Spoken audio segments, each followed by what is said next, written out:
संतपति शिवनारायण स्वामी की जय। आदरणीय संत समाज, हम लोग गुरु अन्यास ज्ञान दीपक के कामिनी खंड को श्रवण कर रहे हैं। आते हैं आगे बढ़ते हुए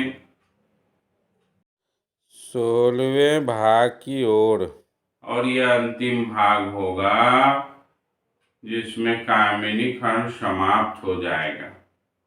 यम और कामिनी के बीच की वार्तालाप सुने। फिर स्वामी जी परमात्मा से बात करते हुए कहते हैं कि कैसे यम के फंद से बचा जाए। आते हैं आगे बढ़ते हुए,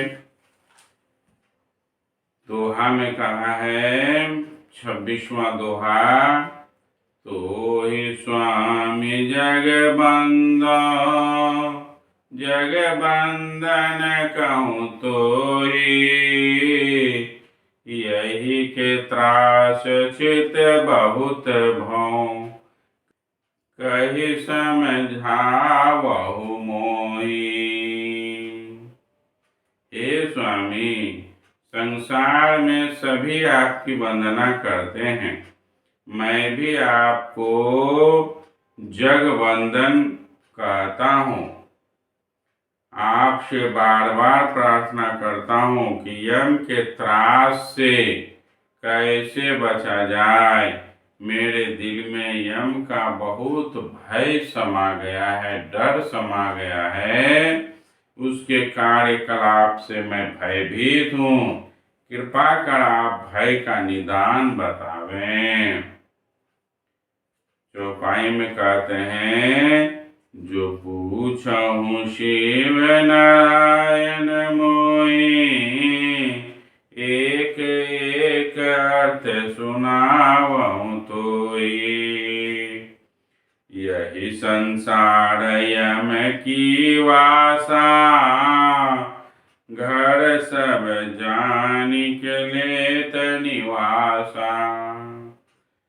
14 यम सब बसे शरीरा, संग आप रहत सब तीरा। एक अर्थ सुनहु मन लाई, तो ही पर दया बहुत मोहि आई। बड़ा ही सुंदर बात कहें। परमात्मा कहते हैं, हे शिव नारायण, तुम्हारे दिल में जो शंका पैदा हुआ है, जो तुम पूछना चाहते हो, मैं एक एक बात तुम्हें समझा कर कहता हूँ। संसार, यह संसार मृत्यु लोक यम का घर है। यम घर को देखकर ही निवास करता है। जिस घर में संत का आवागमन है, वहाँ यम का निवास नहीं होता है।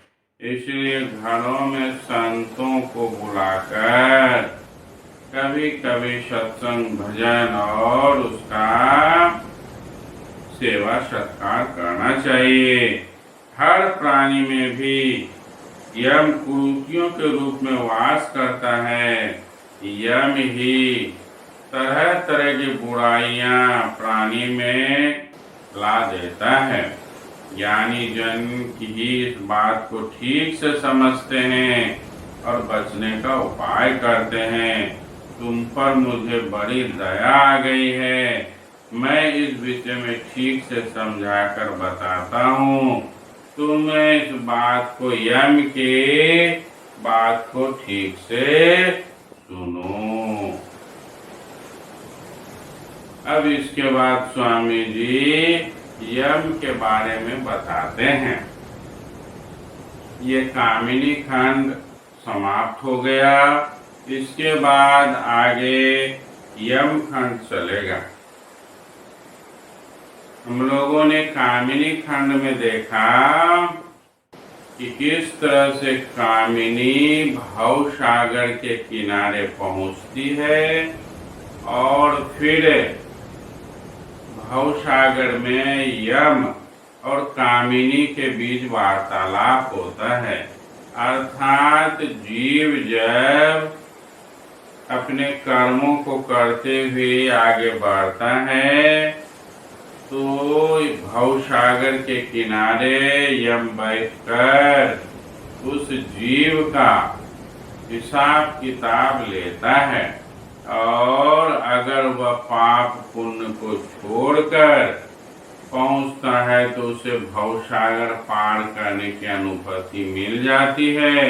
और अगर नहीं ऐसा करता है, गुरु से दीक्षा लेकर साधना कर अपने जीवन का कल्याण नहीं करता है, तो उसे पुनः भव सागर से लौटा दिया जाता है और फिर वह जीव अपने कर्म के अनुसार 84 लाख योनियों में गमन करता है।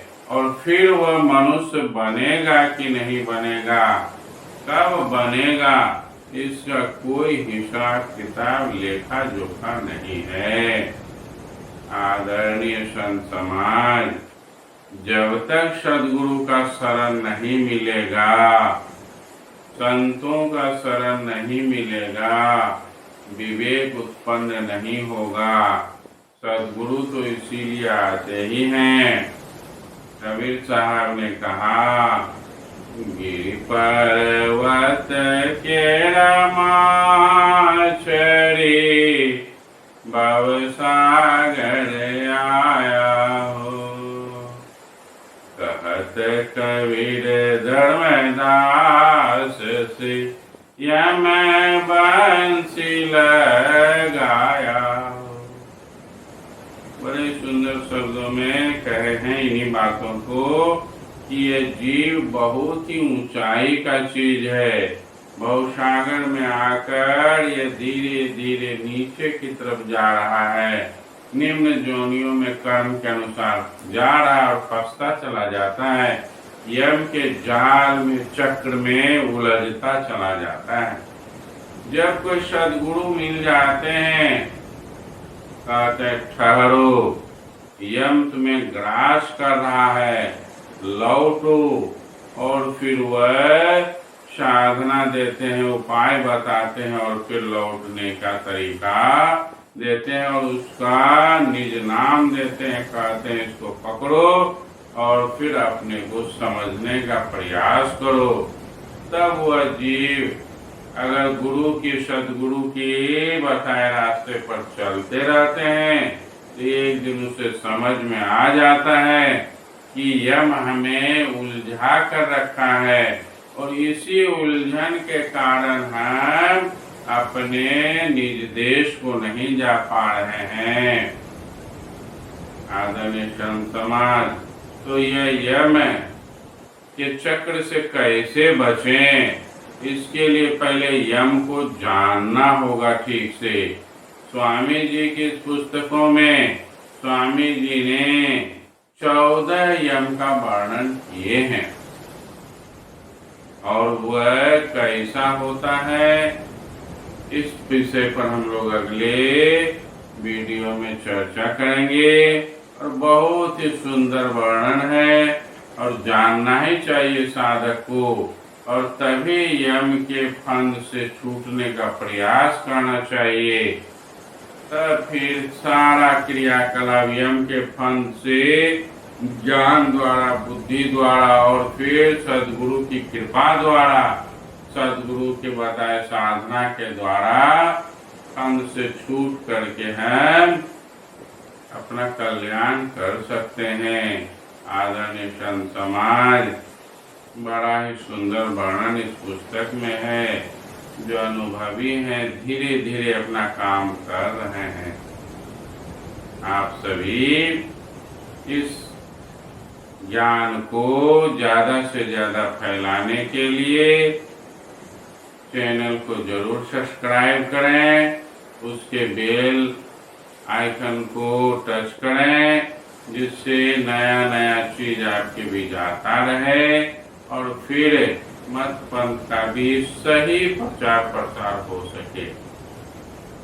मैं इतना ही बातों को बोलकर अपनी वाणी को विराम देता हूँ। जय गुरु संत।